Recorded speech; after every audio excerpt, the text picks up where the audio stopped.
You're listening to We Deepen Media.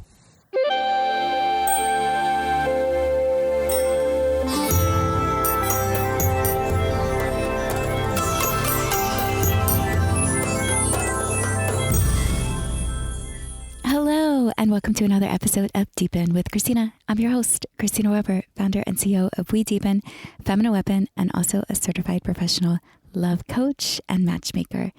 If you haven't lately, go to wedeepen.com, check out all the upcoming social and transformational experiences. We have some good ones for you. Kimmy Inch is hosting her Something More 4-day immersive. If you're interested in conscious kink, BDSM, you want to explore erotic wellness with your partner, or whether you're currently single, definitely check that experience out. Kimmy Inch is going to be the next podcast. This podcast, particularly, I'm at Burning Man. We are trapped and trapped. Kind of, it's for real. We really are trapped in the desert. We're going to get in that to a moment, but I pushed Kimmy Inch's podcast until next week so I could release this one. So you'll hear about Something More and Kimmy's work. So definitely tune in to check it out because it's fascinating with the trend. Even here on the playa, I hear many people talking about the word kink is buzzing. So highly recommend next week's podcast and checking out this Something More. You can see that at wedeepen.com. Also, Unleash the 4-day transformational festival retreat.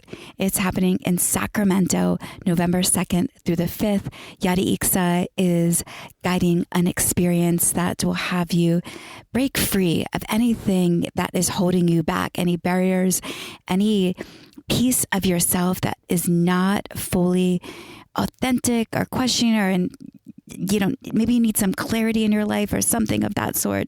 Be around good people, have a really good time. Unleash is in Sacramento. It's one of my favorite experiences. Definitely check that out. Also, if you register through We Deepen, through any of the experiences, you get a little bonus. For Unleash, you get to come an extra day early when you register through wedeepen.com. And then lastly, Wonderland. The Wonderland conference is coming up in Miami, Florida. It's the week after Unleash, November 9th through the 11th. And it is a psychedelic longevity mental health conference. I will be there. I'll be leading the Dating Dojo, the Playful Portal, as well as a mind-blowing intimacy panel. And this particular conference is for anybody who works in the psychedelic arena or mental health. This is for you. And also the general public. I oftentimes, if you are currently single and you're not really interested in dating apps, I think a lot of people are like, we all have friends who have met on dating apps. Great.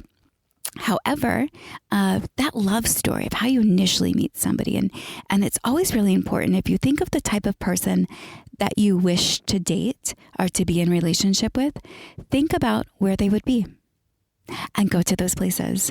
And so the Wonderland Conference, particularly with the Dating Dojo happening, is a good place to be.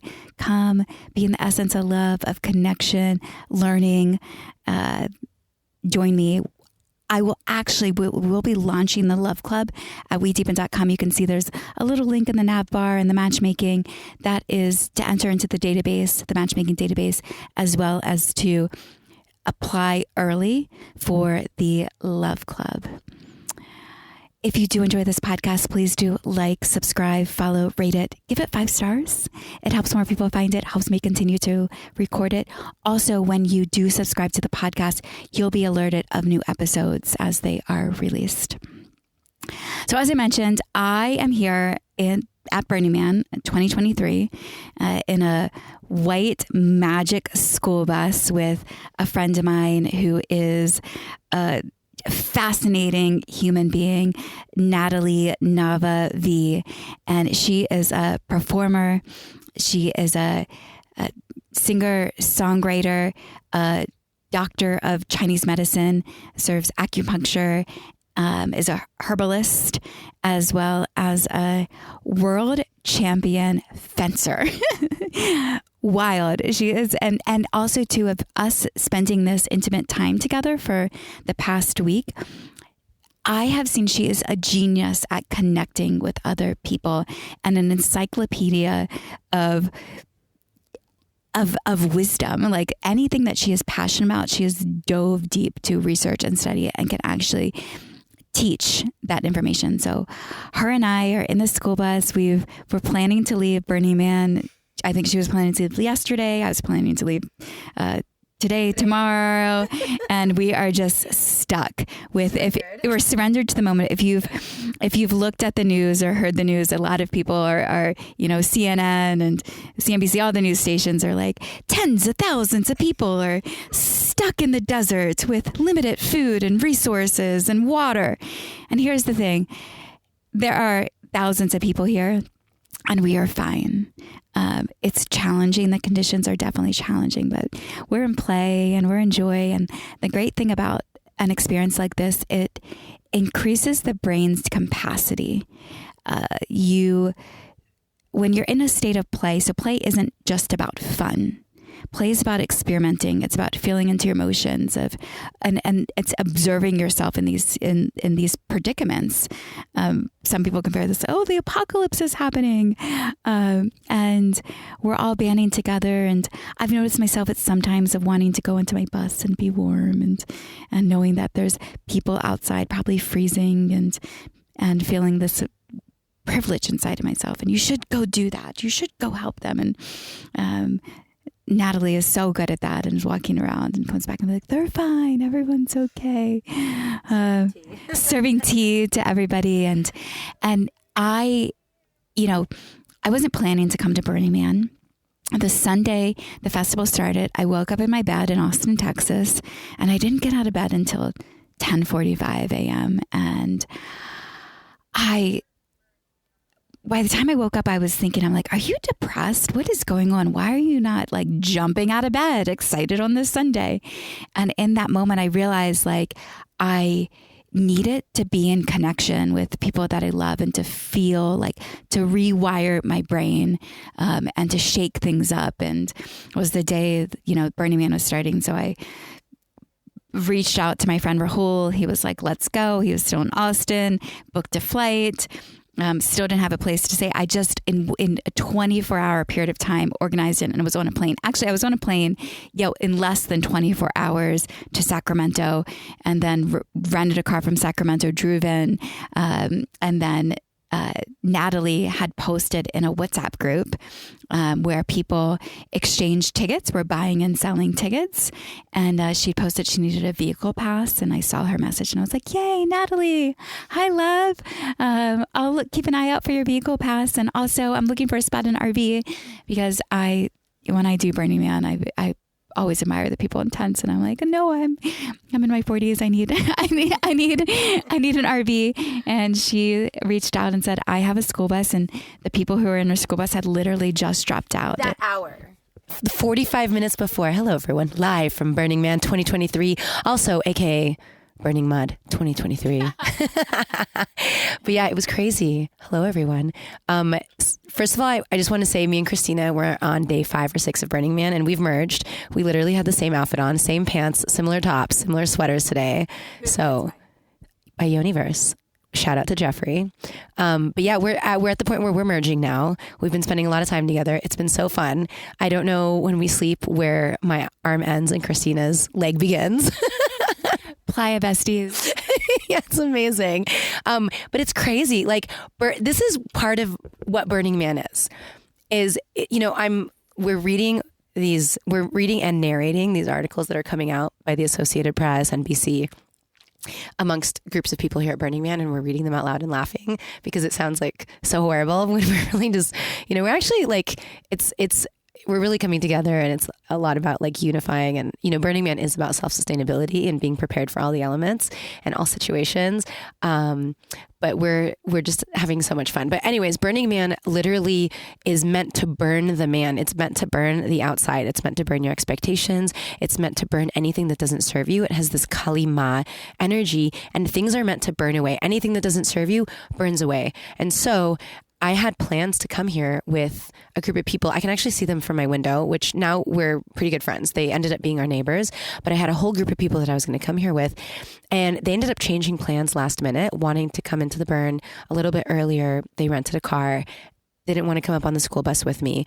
And anyways, I ended up with a whole new group of magical people that I drove up with. And then I ended up rooming with Christina. And so that goes to show you, and it feels like it was like the highest timeline because we're having so much fun together. So it goes to show you that like that the state of surrender and just allowing things to unfold can be very, very magical. And there's no attachment to expectations. Like there should be no attachment. And that's the way that the magic can come in, you know, with its full flow. So this is your second Burning Man. It's my Second, yeah. So you did last year, and last year people were traumatized. There was dust storms, and it was over 103 degrees on most days. It was a really hard year for most people, and some of them didn't come back. This year, there's a lot of tickets flying around. I ended up getting my ticket. Oh, yeah, tell that story. That's crazy. That is crazy. You should tell that story. I ended up getting my ticket at the gate, like at will call. So you show up at Burning Man, there is a will call where people will leave tickets, like vehicle passes, and they'll transfer them over. And you're not supposed to buy and sell tickets at the gate at will call. And I walked up there. It's very much so against the rules. Just putting it out there. HR would get really mad. Who's HR? Just kidding. I show up at the gate, and there was a guy working, and I went to him and I was like, "Hey, I'm looking to buy a ticket." And he's like, "Oh, you're not supposed to buy tickets here. There's not just, but I have one." As he looks around. He looks around to see if anyone is around, and he goes, "I actually have one for sale." And I said, "How much?" All in quiet whispers, by the way, because the ears are around. $150. I got lucky. I was prepared to pay $500+ for it, and which is still cheaper than a normal Burning Man ticket. I paid $500 to a random person in Puerto Rico who sent me a ticket overnight. Yeah, so $150. Magic. Shout out to Emil Bailey who sold me the ticket because he's actually really cool. We had a phone conversation, and I'd love to meet you one day. But shout out to him. But yeah, tickets were flying around for like $100, $200, $300, which is unheard of. So coming to Burning Man is magical. You're in this space of surrender. You're connecting with all human beings. Again, you're rewiring your brain.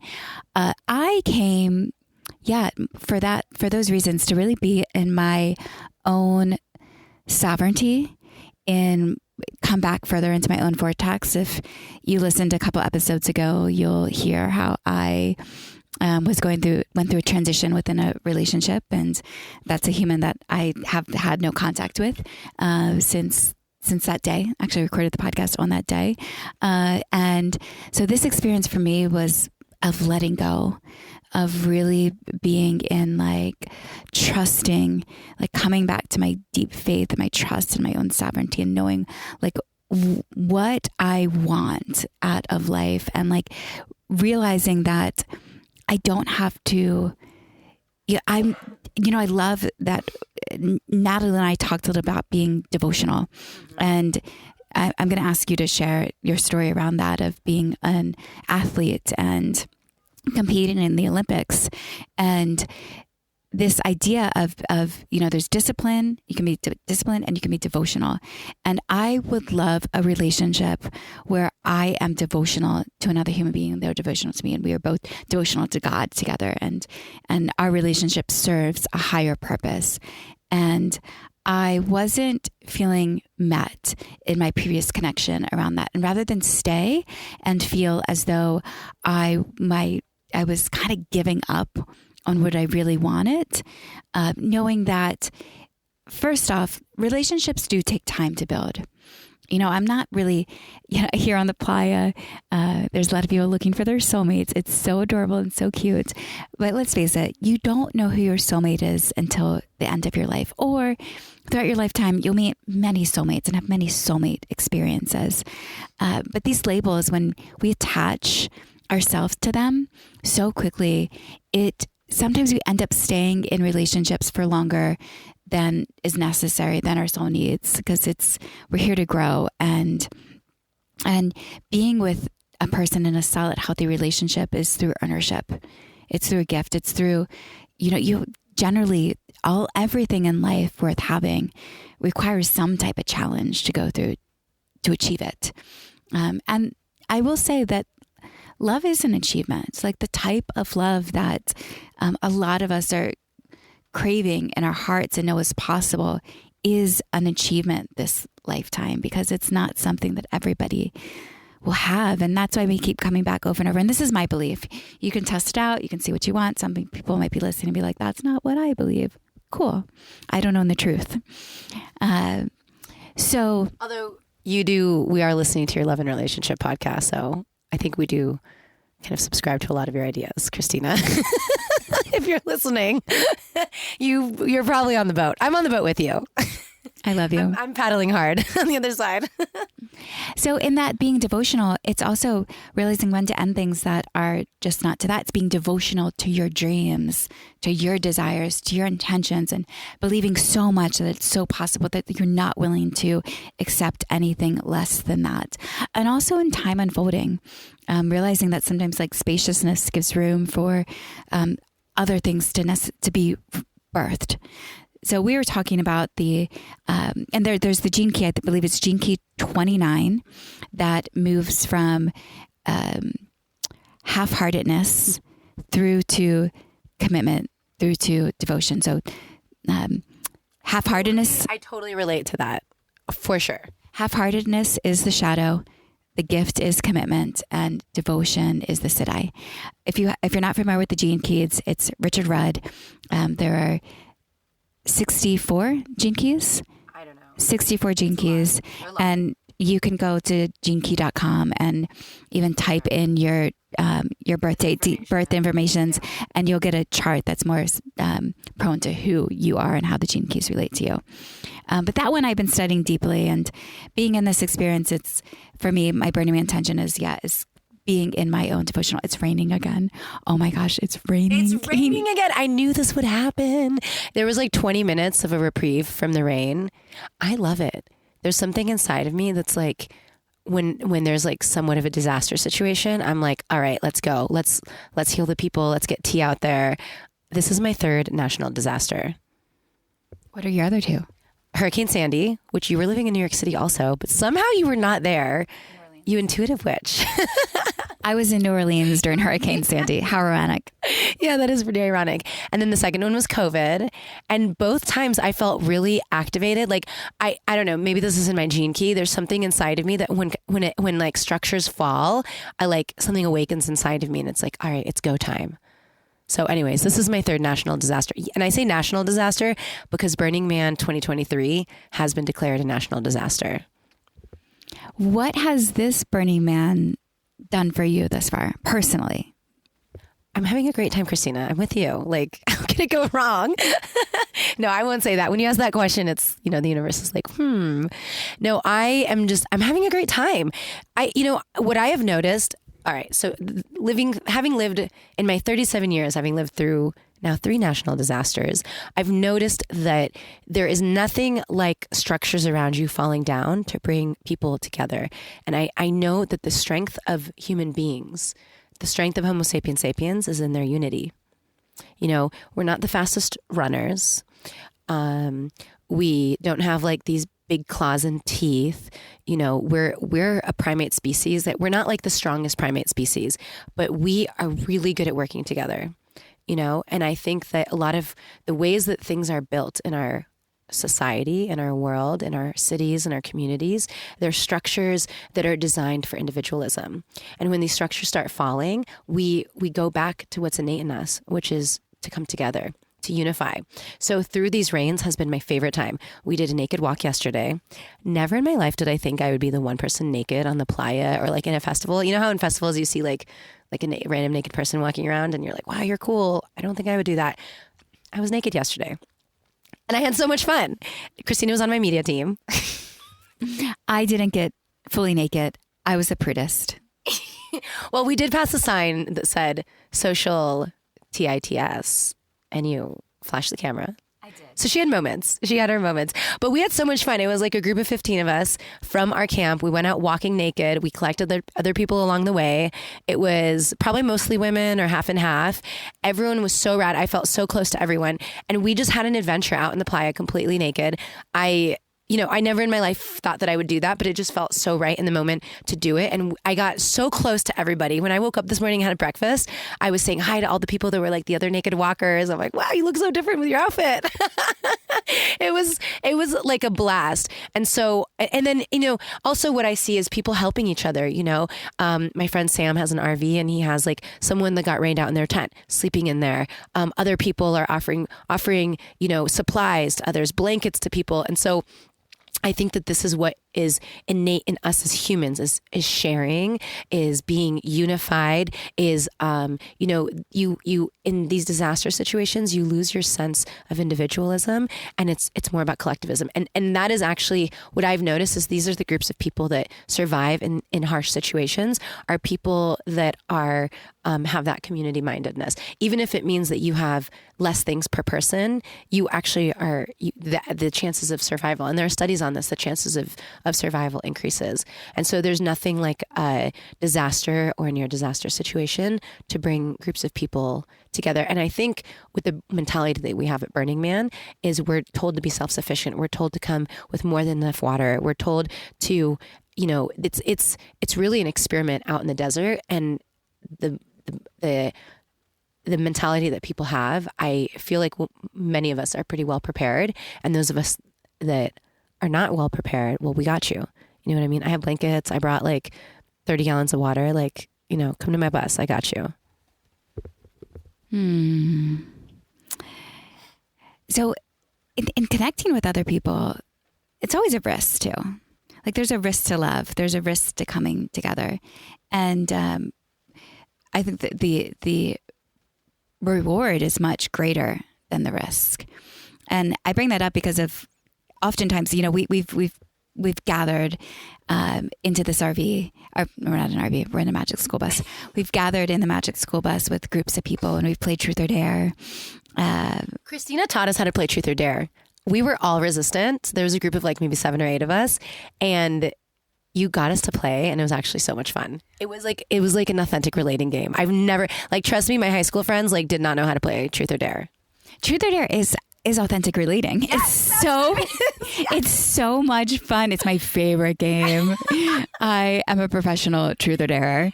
Even the dares, I thought it was going to be things like going out into the mud and getting wet and kissing each other. And it was not like that at all. It was so magical. I loved it.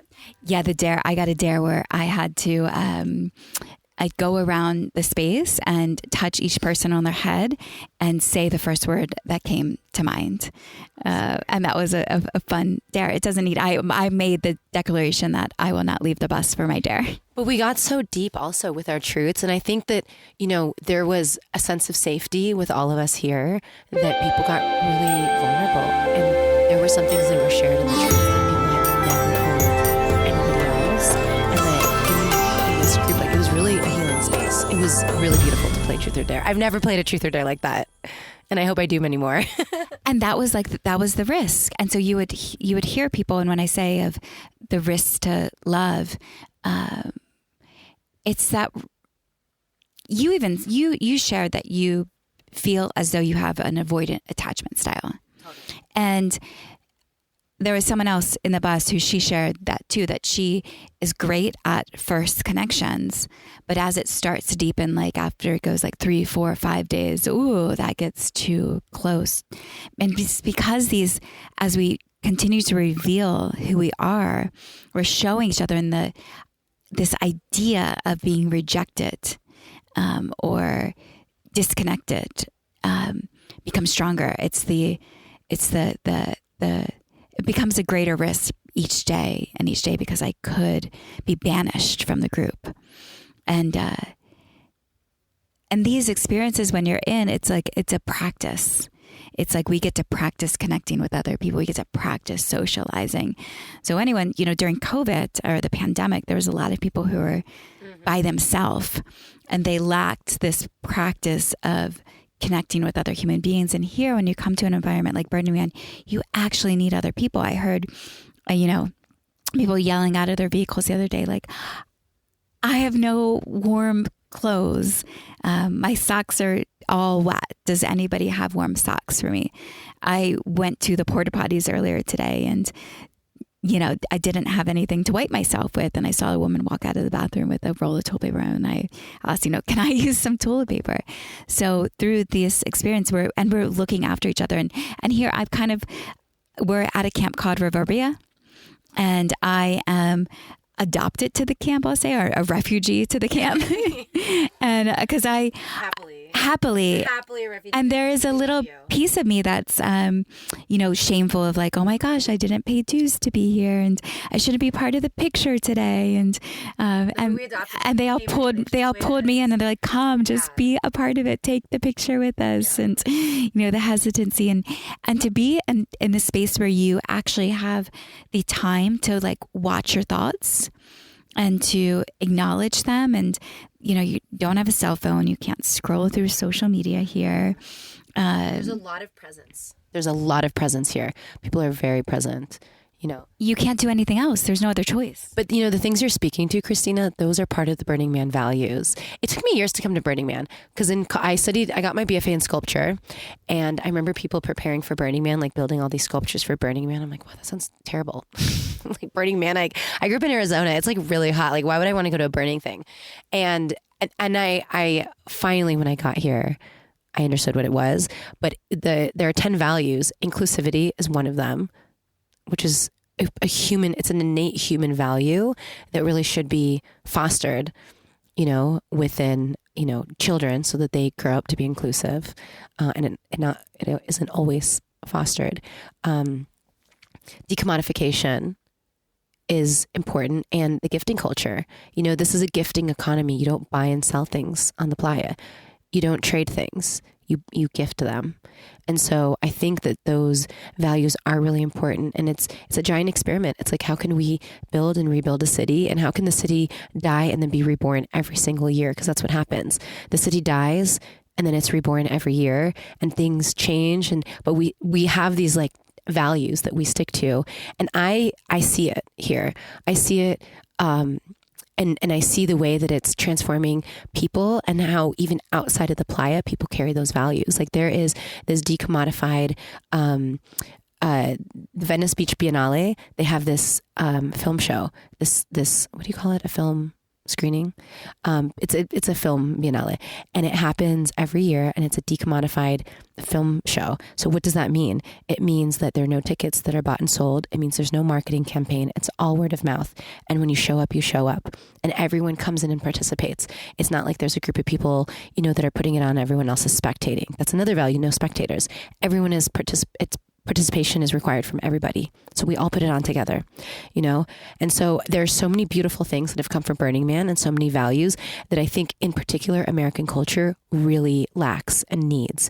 And so it's really beautiful to be a part of this counterculture festival, in the middle of the desert on Paiute lands.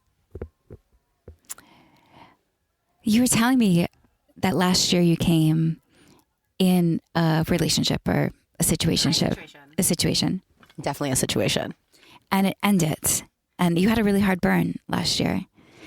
This one, you're currently single and ready to mingle. And you had a little love moment, right? Oh my gosh, I did. Okay. Wow. What if he listens to this? That would be great. Then you would know how I'd really feel. Authenticity, why not? So this is the thing, is my friend Rhea, shout out to Rhea, described this thing to me. She's like, okay, let's do this practice. I want you to unzip your energy and walk. Have you heard of this? Oh, we should do this later. It's so fun. Unzip your energy and walk. And I walked with like this unzipped energy, like throwing my energy to everybody and, like twirling and then she goes, okay, now zip up your energy completely and walk across we weren't in a room. We were in the forest. She's like, walk across the forest. We were in Mount Shasta. And so I walked with like a zipped energy, keeping my energy to myself. And she goes, now I want you to unzip slightly, enough so that most people wouldn't notice, but the right person would notice. And so I unzipped slightly and I started walking. And I actually really feel that my energy has been like zipped but unzipped slightly, and the right person would notice. And I was at my friend River's camp, which is a chai camp. He has this amazing chai that he makes. His whole tea company of different chais, and his camp is just one of my favorite camps. It's so beautiful. They wake up, they do breath work, they do yoga, and then they have like a drum circle and song circles like all day until about 1 p.m. and an open chai bar the whole time. It's such a fun camp, and it's a really healthy camp too. So I was there, I was like, dressed all in red, and I had like these instruments on my feet, and like I was fully, my hair is braided. I'm like fully in my element of weirdness.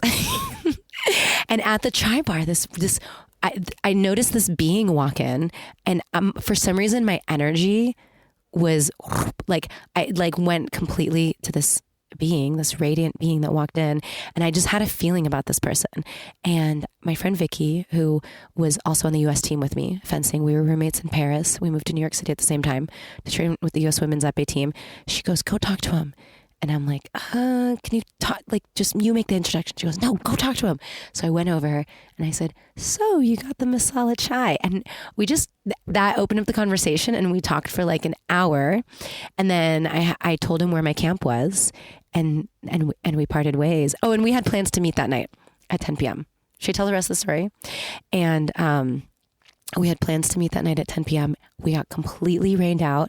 I tried to send him the mental message not to come, because I'm like, your life will be in danger. Don't come here. Like, just stay where you're at.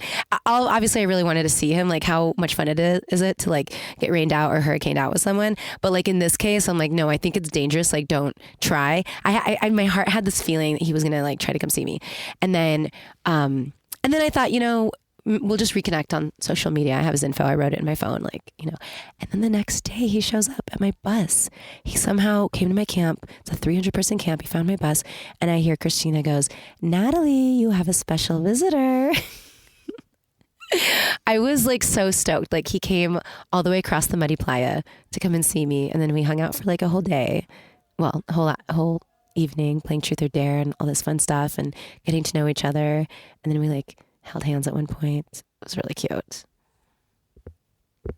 You know what I'm about to ask next. Yes. And then what happened next? Okay, there might have been a kiss.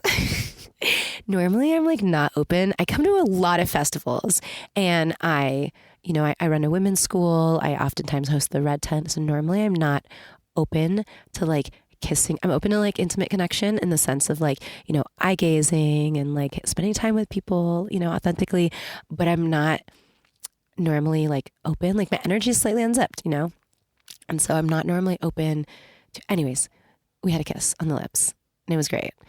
At the end, he was like, "Well, I have to leave. Like, it's going to start raining soon." And my camp is a live music camp. And I said, "Okay, one song, let's dance."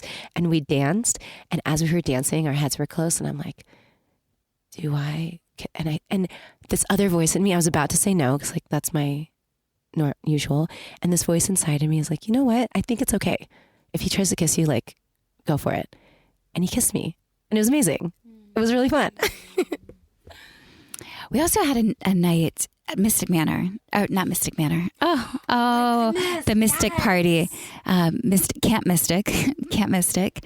So here at Burning Man, there's tons of different camps and people gathering, and the camps range in size from like 15 to 300 plus people. And it's nice to have a camp because there's food provided, and there's structures, and there's gathering spots, and you feel like you're in a community doing something together. And some people come and they go by themselves. And I have had various Burning Man experiences where I've been part of a plug and play camp where I was hired to come out and be the intimacy coordinator for a camp, and flown in and flown out, and had lobster dinner, private jets, the works, and wardrobe closets. And then I've had other experiences where I've just stayed in an RV with somebody, or school bus. Yeah. And this is the school bus year. And so each year it's just so different. And again, you're having breakthroughs after breakthroughs, and seeing and reframing thoughts and the way you things should be. And there's a night at Camp Mystic's party, which is always Wednesday nights, and it's a white party. And there I saw at one point Natalie was connecting with a different guy. This is earlier, early in the trip before all the rain and the mud. And we realized we were trapped But here. not connecting in a romantic way. Just putting it out there. I know you were about to explain that, but I needed to make that known. Well, you were connecting in an intimate way. I'll challenge that. You were connecting. I said romantic, but it was intimate. Yeah. Okay. Yes, it was intimate, not romantic. Yeah. And so there's, this man, I kept seeing them deeply in conversation. So I'm just putting that out there for my mom. Okay. Hi, Mom. Hi, Mommy. Okay. Tell us about this connection. Well, I met this guy, and as soon as I saw him, I'm like, wow, you remind me of someone else. I didn't say it out loud. And we were just like chatting, and he told me that he was living in Japan, just outside of Kyoto. And, he was like, I could tell he was just like a cool guy, a musician as usual. Somehow my soul can spot out the musicians, and I think I sensed like the song lines around someone or something. And so anyways, we were just connecting and we were chatting really deeply. And at one point that feeling got stronger and stronger. I really, I have an avoidant attachment style. I know it. And I normally don't tell people things. I keep it into myself. I was also a professional athlete, like a professional martial artist for a long time. And so it's, in some ways, it's like important that you can contain yourself, and temper your emotions and not let things out, not let out your vulnerabilities. That it is kind of a part of our training, really. And so, you look so beautiful right now. I'm just putting this in the sunlight. Like, this is amazing. The clouds. She's so sweet. Sometimes I look at. They can't see me. No, you can't. Well, maybe I'll take a picture and post it on my Instagram. But sometimes I look at Christina and I'm like, wow, your eyes, your eyelashes, you're so beautiful. Random thought. All right. Anyway, see, this is my avoidant tendency, like not really telling the real story. You're so cute. Okay, I'm catching myself. All right. Enough about Christina's radiant beauty. So I was, I thought to myself, man, I should what do I have to lose? I'm just going to tell this guy what's happening. And so I told him, I said, you remind me of this person that I was in love with, and I have a heart connection to. And it still hasn't broken, but it's just so eerie how you talk like him, you sound like him, your mannerisms are like, you look like him. Like, I look at you and it's like so crazy. You remind me of this person, David, who I loved very much. So we dated briefly and then we became really good friends. But that heart connection, I have, and I even see it in ceremony. I do veladas, which are all night mushroom ceremonies with my grandmother. And I saw one time that I have like this beautiful crystal, like chain link kind of to this person, heart to heart. And I chose not to break it, But anyways, so I was connecting with this person. And when I told him that, he said, this is strange, but you remind me of my significant other in Kyoto that I live with. We've been together for 7 years. And as we were talking, we kind of realized that we were stuck in we're in a very similar dynamic. I have this heart connection to someone I've had for a really long time, to a friend that we dated, we broke up, we're still really good friends. It's actually a wee deep in success story. It is true. We went at one of Christina's events the same night I met Christina. I remember so many details about that event too. But it changed my life, honestly, like meeting him and being in that space and our friendship and the way that we related to one another. Like, it really did change my life in so many beautiful ways. But ultimately, we're not together. We're not going to be together, or we haven't been. And I had been there was a little piece of me that had been, I think a piece of my heart that I just like reserved, locked away and like reserved for like coming back together with him one day or something. I don't know. It's weird. The heart does weird things sometimes. But I was just vulnerable and I told this person that, and he told me that I reminded him so much of his partner in Kyoto. And he goes, even the way you direct my energy, I could just tell. It's like, it's just very comfortable for me. And so we both realized that. And it was funny because we were on this platform where part of it was exposed and you can see the moon, and it was a full moon. And I said, let's go into the moonlight, like as we're talking about this. And it became pretty apparent that as we were talking about our relationships, that we were doing some kind of family constellation work, and that he was that person for me, that person, David. The person I met, his name is Benjamin, but he was David for me, and I was his significant other in Kyoto. And he was talking to me and asking me for relationship advice. And as I was giving him the advice, I'm like, wow, they've been together for 7 years. Like, his wishy-washiness around that relationship even if I was in a relationship with David, that could be me. Like, this is a dynamic. It's not just like two people and two people. This is a dynamic. And, then Christina came to moderate that situation. I'm curious, what did you see? Cause you were on that platform also, and you saw us talking for a long time. I did. You guys were definitely deep into conversation, and there was lots of dancing happening all around you. And I, as I observed and heard what was happening, I could see you guys and you explained to what was going on. And it was beautiful how it ended. I'm cautious about revealing other people's stories without them present. However, the situation of this man and this 7-year relationship is that she's ready for a commitment. She's ready to have children and be married. And her and I were born just a few weeks apart, by the way. We discovered that.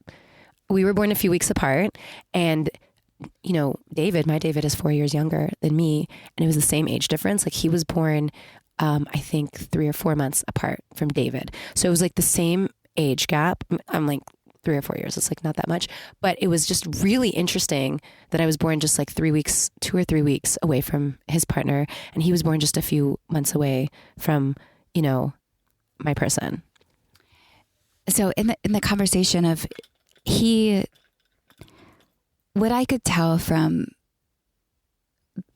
the work that I do in the world and how I support people in their relational dynamics is that the woman became willing is questioning in the confusion of it all, of giving up her desire for family to stay in relationship with him. And he said that was what she was doing. And in doing that, another human being, it's man, woman, whatever relationship, when you start to sacrifice your true desires and longings, another person loses trust for you. They don't trust you as much because you've betrayed yourself. You've betrayed yourself. And if you betray yourself, like, that's the person you have to have like such a strong commitment to. And once you betray yourself, it does break. You're right. It does break a kind of trust that you have in the other person. And when I asked him if he wishes that she would break up with him, he looked at me like, yes. I mean, I broke up with him in family constellation wise. Like, so Christina was moderating, asking all these questions, and we were getting deeper and deeper into this dynamic. And I really, like, the deeper we got into it, the more I'm like, this is David. This is the person that I have a heart connection to, even though it's in a different body, it's this exact same vibrational signature as my person. And I realized at one point, a thought came to me that I have options, and I don't need to be stuck in this dynamic, and I can step away. Like, this dynamic is not a healthy dynamic. And like, sure, maybe I can like spend years working through things and figuring things out. But actually, no, I want to be happy. I want to have, a family. I want to have someone that's devoted to me, that would like muck across the playa when it's like muddy to come and see me. Like, I want someone who chooses me, not someone who's wishy-washy. And so I literally, like, the thought came to me, and it was so strong that I needed to get away in that moment. And I said goodbye to him, and I said that I was ending it. And I wish he has a wonderful life, and I'm proud of him, and I will continue to love him. And I spoke to him as if he was David. Like, this was true family constellation work. And I said, I love him, and I adore him, but I want to step away from this dynamic. I want a different situation. And it wasn't that I deserve a different situation or you deserve this. No, it was, I choose a different dynamic, and I actually spotted this group on another platform, like a really cute guy with a whole group of friends. They were having so much fun. It was like very lighthearted. And I literally got up, I gave him a hug. He was very confused, but like happy, but sad. Like, it was very bittersweet on the other end. And I gave him a hug, and I said, goodbye. I wish you the best of luck. And I literally walked onto a different platform. And in that moment, I broke that beautiful crystal heart chain that I had with David. I actually broke it. And I felt myself breaking it. And the next morning when I woke up, I felt so free. I haven't been free like that, Christina, I don't know when the last time was that I had no attachments to anyone. It was so freeing and so wonderful. Yeah, if you realize that you're not going to be met by somebody else, that's the time to walk away. That's because being devotional is being devotional to yourself and your own desires, and not relying on another person to, if that person wants to meet you, sometimes they have to feel the loss and the not being with you, what it's like, and you want that. You want somebody to be clear. Especially, this role in your life is the most important one. It's the highest position that you have available to hire somebody to. And you are literally hiring them. And if you're going to do it, hire the right candidate, because it's the most risky one. You're sharing your life and your existence and your resources. And you want to be with somebody who's willing to play the game of love with you. I have an avoidant attachment style, and obviously I somehow linked up with someone that also is avoidant attachment, and that's why we've had these, years of ebb and flow. And so, like, yes, it's like risky, but also, it's taken a lot of work for me to get to the point where I'm like, you know what, I can surrender. I'll surrender to the right person, but I can surrender.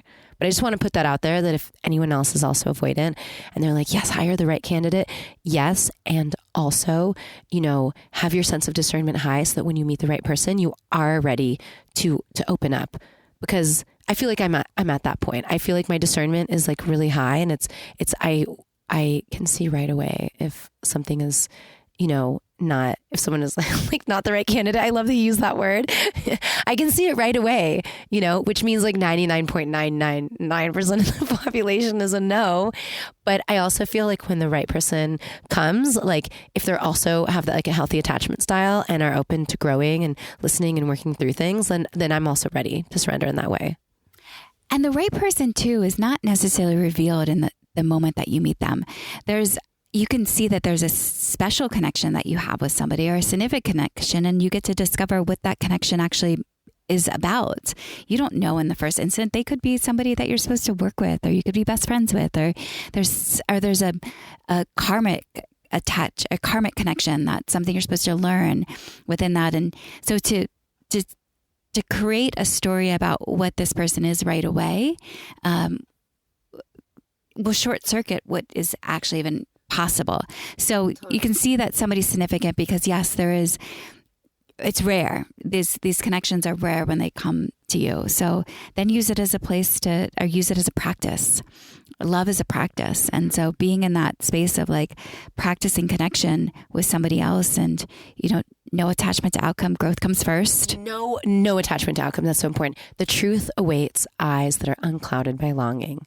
I was in a meditation and I heard that, and I cannot stop thinking about that. That's been like my motto, this Burning Man: the truth awaits eyes unclouded by longing. Because I actually think I have a lot of yearning and longing and memories and excitement. And I'm very emotional, not like I'm like a Cancer and I cry all the time. Like I'm an Aries and like super fiery, like Christina, we're both Aries. What's up? 4 and 10 days apart. But I actually realized I do have a lot of longing when it comes to love, because I do want to be a mom, and I do want to have a deep connection with someone, and I do want to have adventures with somebody. But that is the longing of it, and it clouds your eyes. It has clouded my eyes to really see someone for who they are, and to actually it stops you from building deep intimacy, because at one point you ascribe what you want to see instead of seeing the actual person, and I've done that in the past. Or you ascribe a potential to them and you're like, well, this is the potential of us, but it's not the reality. You say that you have an avoidant attachment style. Where does that come from? I still have to figure this out, but I think it's probably a dynamic set from my parents. My parents got divorced. My parents had like a very crazy, emotional, sexy, lovely, traumatic, like all the things relationship. And I don't think I really wanted that. So I think that I had to do a lot of work to heal that. I think there's a part of me that's like that has been kind of afraid to get stuck in a dynamic that's like not healthy. Did you say that your mother went on a TV show as a love expert to talk about your father? Okay, this is a story. All right. So my parents were my parents. Oh my gosh, it's so funny.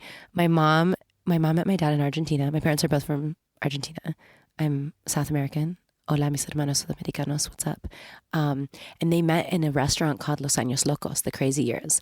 And it's literally describes perfectly like their time together. It was like crazy years because they were both very emotional. They were very much in love. Like things were not like really taboo in my household. My mom would tell me that they would make love to each other and then cry, and they had a very deep soul connection. My dad remembers her from a previous life. They were in New Orleans together. My mother killed my father in a previous life, supposedly, according to my dad, and she played piano. So my dad bought her a piano when when he married her. Like, I mean, it's like the relationship in some ways was so romantic, but also, like not very healthy. Like, my dad was also like, would get in these like fits of rage and be physically abusive. And then, it was very wild. They were a very wild couple. Right. I think I saw this like documentary on Johnny Cash and like one of his marriages, and I'm like, oh, yep, that was my parents for sure.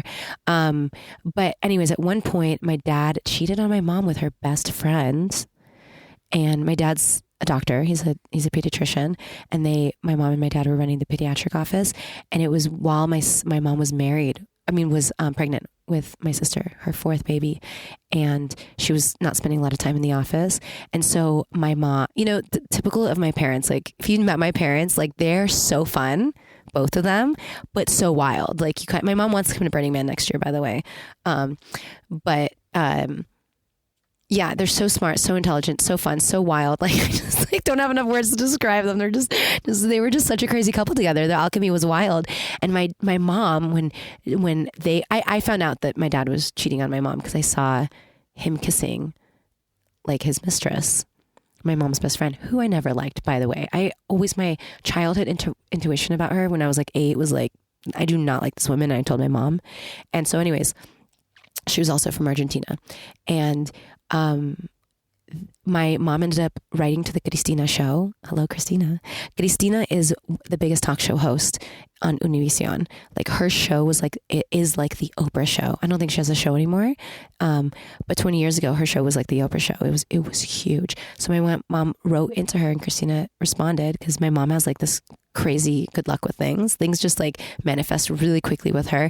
And they brought her on as a love expert. She flew to Miami to the Univision studios, and she went on national television. So like literally every household every Latin American household probably like saw her. And because the Christina show was that big back then. And she went on as a love and relationship expert, and she gave these fighting couples advice. And then at the very end, Christina goes, and you have experience with this? And she goes, yes, my husband, el doctor Sergio V, cheated on me with his mistress. Like she went into the whole story, and I guess my dad's patients saw that, and my dad was livid. And so it was like war basically between my parents. It was very difficult, but I think that's actually why I became a professional fencer, why I'm like particularly adept at these like national disaster situations. And my parents came from a war zone. Argentina was in a civil war when they left. And so I think their nervous system was designed for war. And I was born 5 years after my mom fled Argentina during a civil war. And so I've had to do a lot of work to regulate my nervous system so that I am not constantly finding myself at war. But even when I was fencing, I love competition. There's something in me that I know is built for like competition and for fighting in a certain way. But it's really important that I know that, there's a time for that. And that's when I'm on the fencing strip. That's when I'm in competition. That's, when I'm in an actual competition environment, because that's where it's healthy. And then within my relationships, I really value peace. I really value harmony. I value deep connection, and I value intimacy. Wow, what a story. That makes sense that you have an avoidant attachment style too after experiencing that, and be like, no, I'm not doing anything that is going to make my nervous system like throw it off. And even to the discipline of being a fencer or being an Olympian and being a performer and being a doctor of Chinese medicine. Like that is all something, it's a very disciplined work. You spoke about... Well, I just have to say, I was an alternate twice and I was world champion with my team, and I'm not graduated from school yet, but I will be a doctor. I had to just, make sure that's correct. Well, you spoke to me about how that a lot of athletes do play in the realm of discipline, and that you were at this other level of devotion. Can you speak to what that was like in your practice? Oh my gosh. I love that you're asking me this question. This was a conversation that Christina and I had on our first day and on the playa, being all dusty and playing in the playground. We were literally playing in a playground talking about this. Do you remember that? But I think that a lot of people, to be an athlete, there's this idea of discipline. And I think you have to go beyond discipline to be at the level that I was competing at. It goes beyond discipline. And I don't know, I think a lot of athletes are in that discipline phase. But for me, for me, I can only speak to myself. For me, it felt like I went beyond discipline. There's discipline that you do in your daily life. Like I had a schedule for myself of all the exercises I had to do, my footwork exercises, how many lunges I would do, all my fencing specific exercises, how many bouts I'd fence at practice. Like that's like discipline. But to have the heart to do that, to want to do that, like that's devotion. And so I think you get to the place. And what were you saying about that gene key, that it goes from half-heartedness to what? As a shadow to the gift is commitment, and the Siddhi is devotion. Okay, well that is like fencing. Is you go in and you're, for me, my experience was at first you're just like curious about it. Like most people are kids when they start fencing. I was a little older, but most people are like 7, 8 years old when they start fencing, and they're playing and having fun. And then you develop discipline. And then to go to the next level, you have to go beyond discipline. I mean, from my perspective, like you have to go into a devotional phase, because there becomes a certain point where it doesn't actually make sense. Like there's no real return on investment. It's not like, for athletics are actually kind of absurd, because you're risking your body, you're performing at such a high level, you're really pushing the envelope, and to do anything at a high level, it becomes absurd, but especially athletics, it becomes crazy. And that is where the devotional aspect has to kick in, where it goes beyond reasoning or logic or rationale, where you keep doing it, because you're devoted to the spirit of your sport, I was devoted to the spirit of fencing. Fencing was for sure my first love. I love that. It's raining again outside. When do you think we're going to leave the playa? I'm surrendered. I'm so surrendered, Christina. When we first got here, Christina says, I kind of want to be here for 2 weeks to a month with everyone. Why did you say that? You're such a strong manifester. Oh my gosh, I did. Because there are, out of the 80,000 people, I have so many friends gathered around the playa, and there's no phones. You can't call anybody, be like, meet me at this place. And also,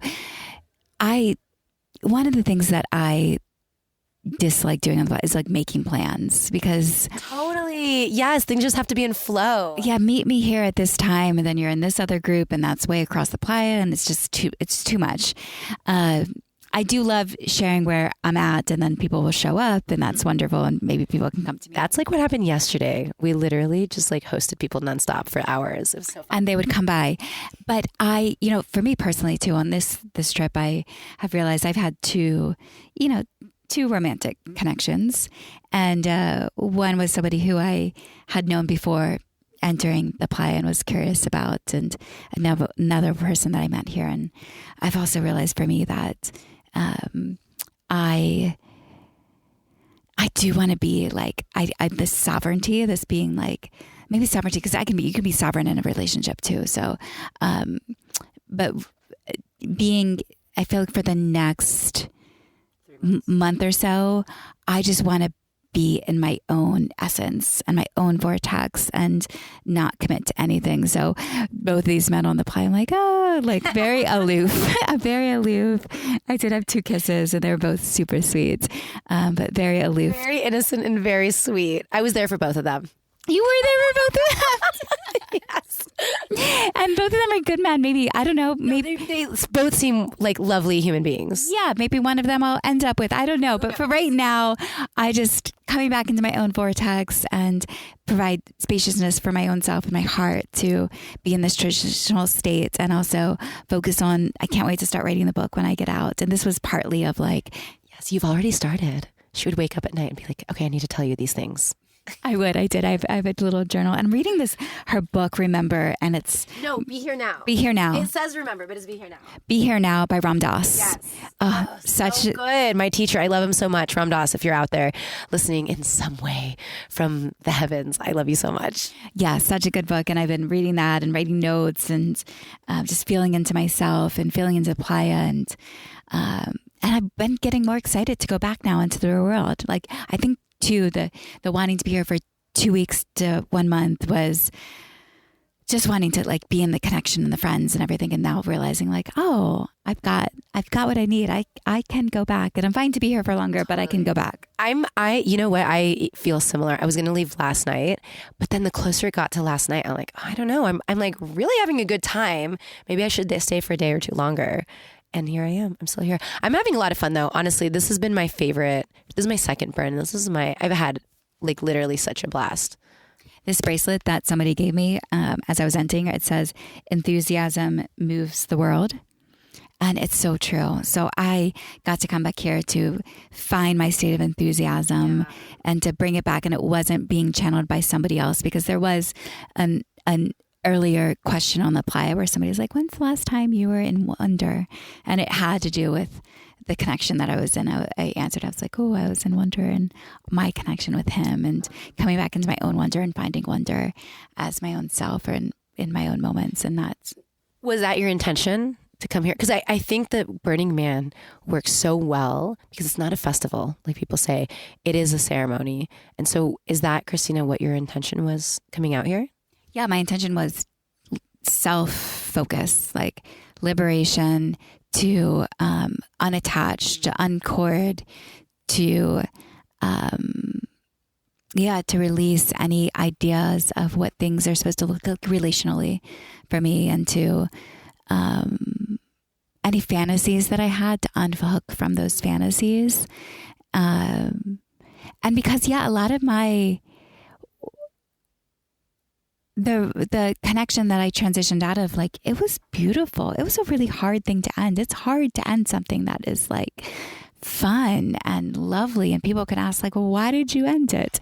It's because I know that there's something more, and I can't describe it because I don't know. And I don't know what that looks like. And I don't even know who it's with. It could be even with, like, it just wasn't in that moment. And I will tell you more about the story in the future. Right now, I feel a little bit like wanting to hold it more tight to myself, because you just don't, first off, like, having a podcast is a very vulnerable experience, especially talking about love and relationships. And somebody might listen at this moment in time and attach a story to who I am or where I'm at or what's happening. And things are constantly shifting. We're all changing. And I want it to come here to become anew, to grow, to have different experiences that, to also even process from my previous experience, and to, go through, like, and give time to do that. Like, not, so many people will rush into new connections, and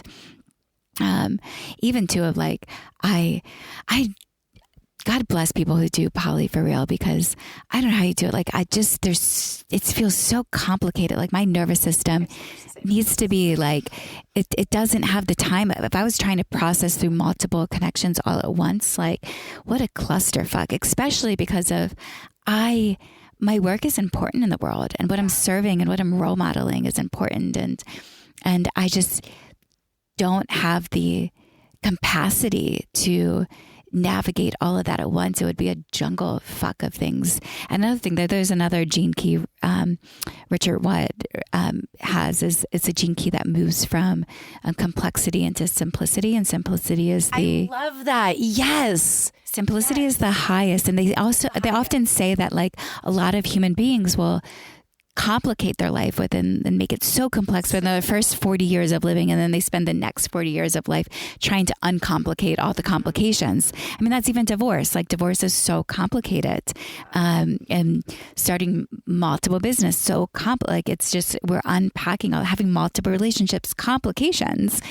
I wonder what happens the third 40 years of your life. Like from 80 to 120, that must be like the most magical time. You know that they say, Christina, that the hardest no is the one that's almost a yes. Does that resonate with you? Oh, that so resonates. It so resonates. But also too, it's like you know when your heart is on a roller coaster or in, and it might even be like a subtle roller coaster. It can be a kiddie ride. And sometimes that's part of new people coming together, and relationships aren't necessarily all like rainbows and butterflies and unicorns. Like you're going to go through challenges and I also too it's like Burning Man. The challenges bring you closer together. This camp is so well organized that everyone in the camp has become closer. Even all the newbies, like we've been brought into the fold. I think that is, and you know what it is? It's funny because the couple that runs this camp they have a beautiful marriage, like a beautiful relationship with one another. And I think that is the seed from which this all started, and you feel it here. That's so true.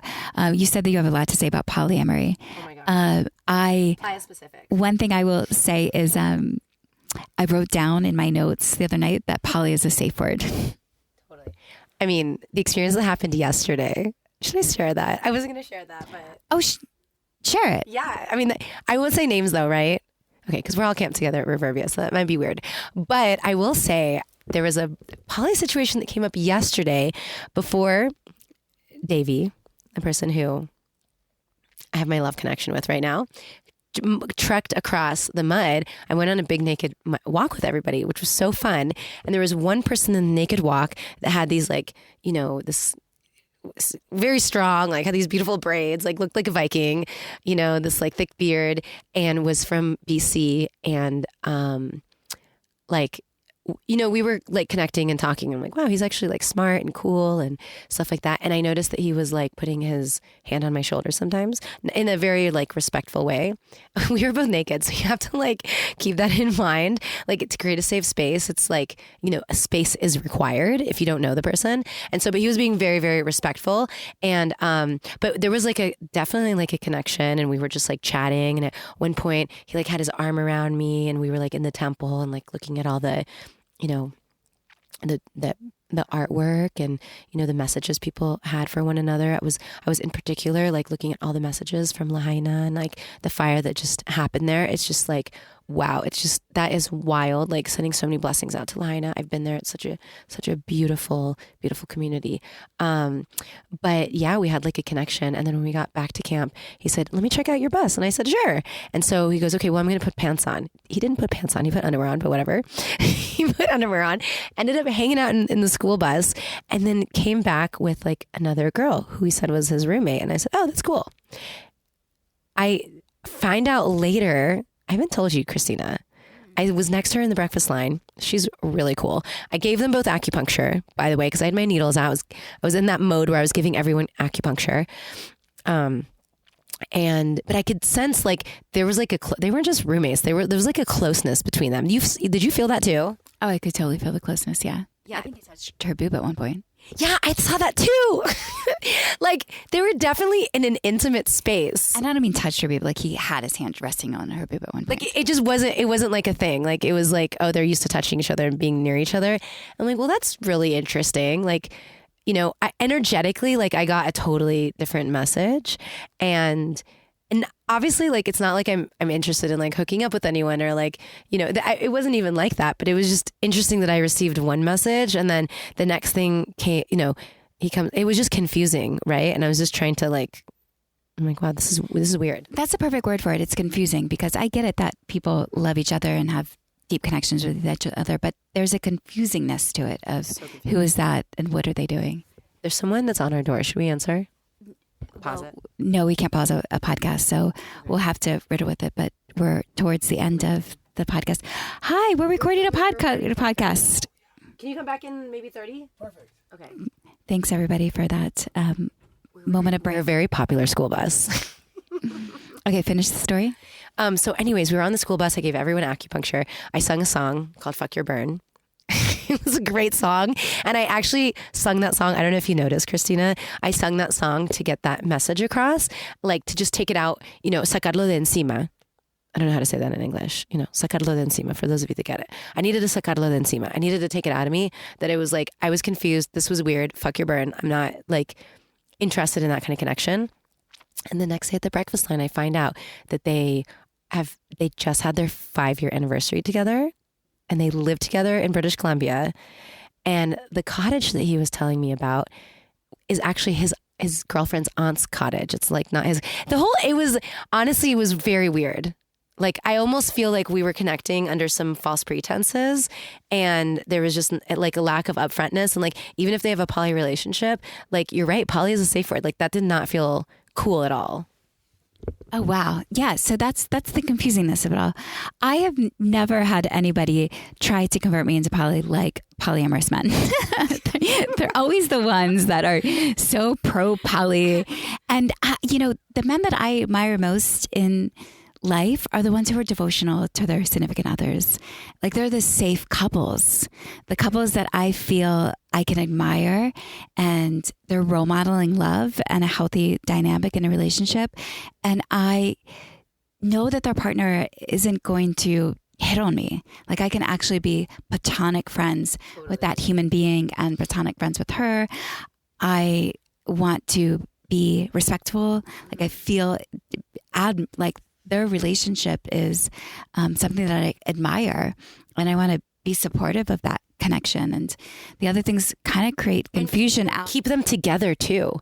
Like, I love what you described a wedding as, is like a whole community of people coming together, and this couple being like, help us stay together, guide us. Yeah, because it's I had an argument the other day when we first arrived. Actually, when I first arrived at the burn, it was an argument. I guess it was a little debate with a guy who he was saying that he was against therapy or couples coaching or workshops, because that if it's not working out, it should just be innate. Like, if you're not working out with somebody else, it should just be easy. No, but you need tools. And a lot of us don't have the tools. We didn't witness that. I have some tools, actually. I have some really close friends, Ria and Sam, that they are just such a wonderful couple. And they have given me tools to use for my friendships, for my relationships. Like, it's beautiful, the things that they practice, but we all need tools. We all need tools and tools to avoid the leaky energy, because the other stuff is leaky energy. Oh my gosh, as we've recorded for such a long time. This has been like an hour and 15 minutes. What? Yes. What? That's crazy. I guess we do have like late night pillow chats that last this long or longer. So it's like nothing but a thing. I just want to, do you mind if I complete this story about this person? So this is the way the universe works, is I noticed that this person that had this like weird leaky energy. And also I do want to say there are cases of ethical non-monogamy that I'm sure are so successful. I personally am over the word poly, because it has been used as a safe word. I'm sure there are some poly people that do it right, but I don't know. I haven't seen that in my experience. I'm just over it. But, and I also realized it wasn't for me. I tried a poly relationship, not for me. But it was really interesting, because this person, the girlfriend left, and he stuck around and kind of like half had his arm on the pillow, half had his arm around me while I was singing the song. I don't know. It was just a weird dynamic. And then in one moment you go to use the bathroom and you turn back and you go, Nava, you have a special visitor. And I get up. In my heart, I knew who it was. I don't know how. I knew who it was. I get up and it was Davy, which is interesting because I gave up one David for another. Right. I knew you were heading towards that earlier. So interesting. And I was so happy. And I think the guy that was sitting here got the message and he left. And I'm sure he's a lovely human being in like so many ways. But again, like not for me in that way. And I think it was the universe that could have gone disastrously wrong. It could have gone in the way that like I'm so glad he brought his girlfriend and I saw that dynamic and I'm like, oh, no, I'm opting out of this. This is not a dynamic I'm interested in, but I'm so happy that everything went down the way it went down because it felt like very, very clean. And it felt like, it was just really beautiful. It could have been disastrous if like I had, a man in his underwear had his arm around me, and like this person that I had connected with the previous day showed up mucking across the playa. Like that could have been disastrous, but I'm so happy with the way that turned out. And then I had a beautiful night connecting with someone that I felt had very, very clean, upfront, wonderful energy. Oh my gosh, so many epiphanies, so many realizations, so many breakthroughs happening here on the playa. And I imagine it's across this whole entire, like 80,000 worth of people. It's not raining anymore. It's Sunday at the burn. Most people would be leaving, are starting to leave. The temple would be burning tonight. The man hasn't even burned yet. Well, you know what it is? It's the trucks can't get in. It's so mucky that like big trucks can't get in. And so they need ambulance, they need fire trucks. There's a crew that needs to come from from Reno or Gerlach, the local towns, to be able to support the burn in a safe way. Because this is BLM land, Bureau of Land Management. And traditional Paiute lands. But they need to do it in a safe way. And if people can't get into this, even if we can burn it, if the proper reinforcement can't come, they're not going to burn it. So while you're listening to this podcast, we may still be here at the burn. Yeah, we might still be here week, 2 weeks. No, I don't think we're going to be here that long, but I think we're going to be here a day or two more. Yeah. Well, thank you all for tuning in to another episode of Deep In with Christina. And thank you, Natalie, for joining for your first episode. Empress North Star. Thank you, Your Majesty Christina, for having me. These are playa names. And you're going to have a podcast soon one day. Yes, I'm having a pod. Well, I've been ideating this podcast for so many years. It's called Plant Cesters, and the Plant Cesters podcast. I'd love to interview you, Christina. Would you like to be on my podcast? I would love to be on your podcast. And I'd love for you to join for Feminine Woman Day again. Yes, I would love that. Thank you so much for having me on this podcast. I just want to say I adore and love Christina so much. I love the way she operates in the world. I love just watching you operate, asking people questions. You get very deep with people. And as an avoidant attachment style, sometimes I'm like afraid. That's what I'm afraid of. I'm like, I don't want to go places that people don't want to go. But you really do create such a safe space for people to be able to deepen, to be able to be vulnerable. And I love watching you operate and move in the world in that way. So it's such a pleasure and an honor to be your busmate, your playa bestie, and your sister in this lifetime. I love you so much. And I love you all who are listening, you, yourself. Thank you for tuning in to this episode. Again, if you do like this podcast, please do like and subscribe for the podcast. 5 stars, baby. 5 stars. Thank you all. Share it with a friend. And I love you. Until next time. We love you. Bye-bye.